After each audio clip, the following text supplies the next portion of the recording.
Assalamualaikum warahmatullahi wabarakatuh. Alhamdulillah wassalatu wassalamu ala Rasulillah. Segala puji bagi Allah Jalla Jalaluh. Salawat dan salam semoga senantiasa tercurahkan untuk baginda Nabi kita Muhammad alaihi salatu wassalam. Amma ba'd, kaum muslimin yang semoga dirahmati oleh Allah Jalla Jalaluh.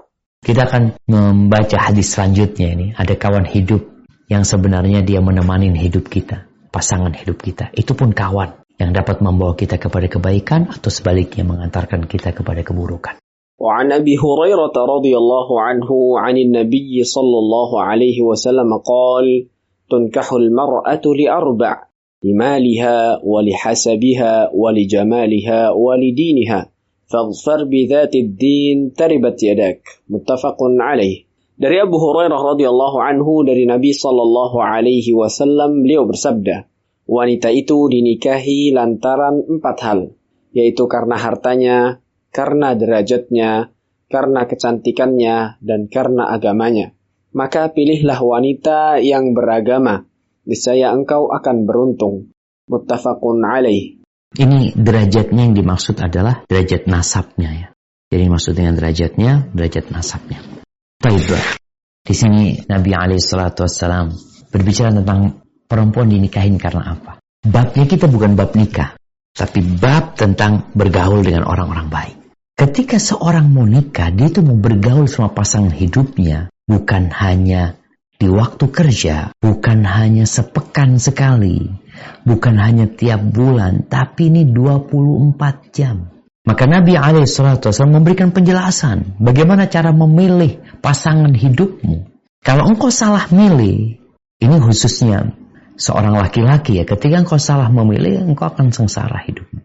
Dan seorang wanita pun seperti itu. Kalau dia salah memilih pasangan, kawan. Jadi suami atau istri itu disebut kawan dalam perjalanan hidup kita. Di sini Nabi SAW menjelaskan tentang kondisi masyarakat yang ada. Ketika mereka hendak menikah, perempuan itu dipilih apanya sih? Yang pertama, limaliha, karena hartanya. Hati-hati, banyak laki-laki yang menikahin wanita karena hartanya. Sebaliknya sama juga sih sebenarnya. Tidak sedikit perempuan yang dekat sama laki-laki karena hartanya. Kenapa laki-laki ingin harta wanita? Yang pertama, dia berpikir akan nyaman hidupnya. Memiliki seorang istri yang punya harta, apalagi udah bekerja, punya penghasilan, dia santai. Dan ntar dia bisa kawin lagi lah. Nggak perlu biaya yang besar dia. Karena urusan rumah tangga mungkin istrinya yang akan mengcover. Ada yang seperti itu. Dan ketika engkau memilih istri karena hartanya, ingat harta itu tidak bertahan lama. Dan bagi wanita, ketika ada seorang yang meminangmu, engkau harus pandai-pandai membaca kondisi dia. Kenapa dia meminang dirimu? Apa yang menarik dari dirimu untuk dia? Kalau engkau tahu ternyata dia memandang kepada hartamu, segera batalkan pernikahannya. Karena engkau akan jadi sapi perah. Dia akan tertawa di atas kesusahan dirimu. Apalagi kalau dengar ini janda kaya raya, Masya Allah, banyak fulusnya. Maka ya tujuan dari pernikahan untuk mendapatkan sakinah, mawaddah dan rahmah itu akan hilang. Yang ada urusan fulus, sampai ada cerita ketika baru menikah sepekan, suaminya cerita sama istrinya, aku ini punya tanggungan utang ya. Soalnya dia mau minta istrinya yang bayarin gitu loh. Maka hati-hati, kalau mau menikah apa enggak tahu suaminya punya utang apa enggak. Baik, kemudian itu karena hartanya. Yang kedua, lihasabiha, karena derajat sosialnya, karena nasab dia. Karena disebutkan ya ini anak orang terpandang, anak bangsawan. Kalau di kampung kita mungkin ada raden ya, ada keturunan raja, berdarah biru, sehingga kita tertarik menikah dengan perempuan seperti itu supaya kita yang awalnya mungkin gak terlalu dikenal, dengan menikah sama dia jadi lebih terhormat gitu. Ya. Kemudian yang ketiga, wali jamaliha, ada yang menikahin wanita karena kecantikannya. Jamaah rahimakumullah. Kalau bicara kecantikan wanita, ya tidak bisa dipungkirin laki-laki itu suka sama wanita yang cantik. Bahkan Nabi SAW ketika ada seorang sahabat hendak menikah, Nabi bertanya kepada dia SAW, "Anadharta ilaiha, apakah engkau sudah memandang dia?" Belum. Lalu Nabi menyuruh, "Undur ilaiha," lihat kepada dia. Karena parasnya wanita, cantiknya wanita juga berpengaruh kepada kehidupan rumah tangga. Ketika dia menikah dengan wanita yang dia nggak tahu wajahnya, tahu-tahu ngeliat, ya Allah kok kayak gini istriku ya. Maka memandang wajah perempuan, menjadikan kecantikan itu salah satu standar menikah, itu nggak apa-apa. Tapi jangan itu menjadi tolak ukur. Kenapa? Kalau engkau menjadikan keindahan tubuhnya, kecantikan parasnya sebagai tolak ukur, itu titik berat engkau menikahin wanita, maka engkau akan menyesal. Loh, anak nggak pernah nyesal. Gimana engkau nggak akan menyesal? Yang namanya kecantikan dia akan pudar. Tubuh dia, ya nanti akan berubah.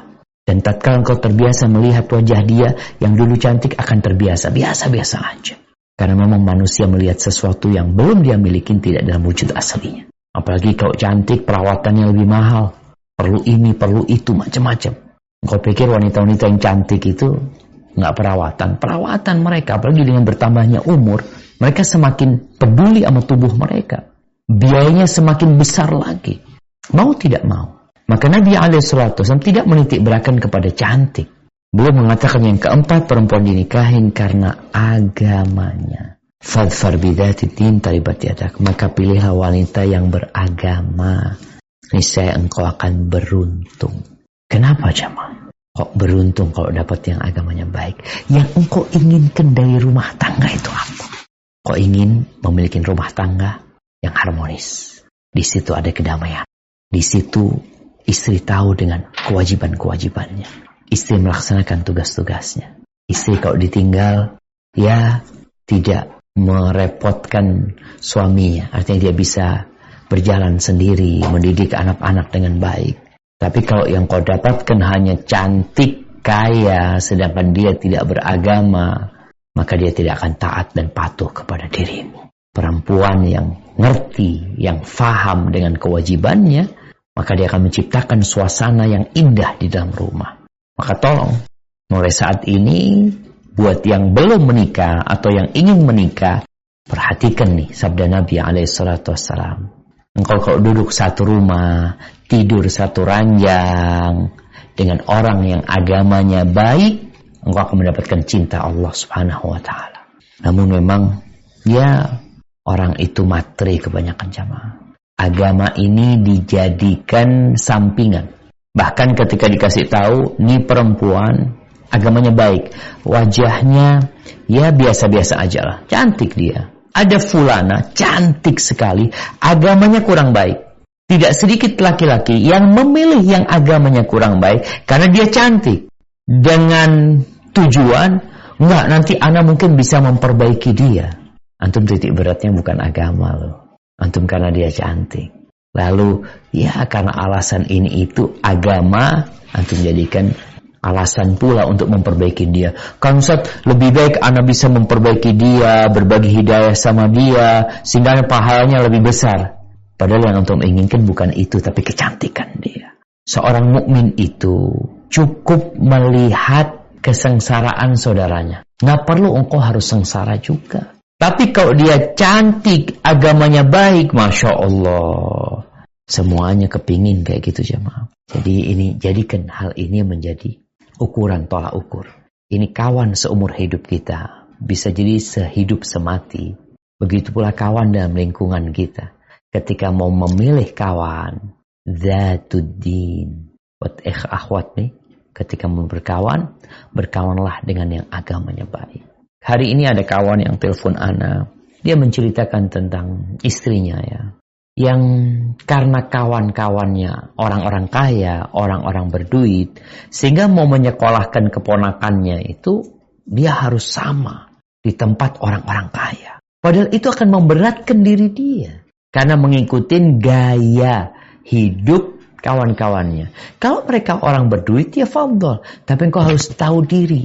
Engkau tidak seperti mereka. Namun pengaruh kawan. Paling tidak kalau kawannya buruk, yang membakar pakaianmu, engkau akan mencium aroma yang buruk. Jamaah rahimakumullah, itu yang bisa kita kaji. Semoga ilmu yang kita kaji hari ini berguna buat kita dan bisa kita amalkan dalam kehidupan kita. Dan semoga Allah menerima amalan kita. Sampai berjumpa kembali. Barakallahu fiik. Wassalamualaikum warahmatullahi wabarakatuh.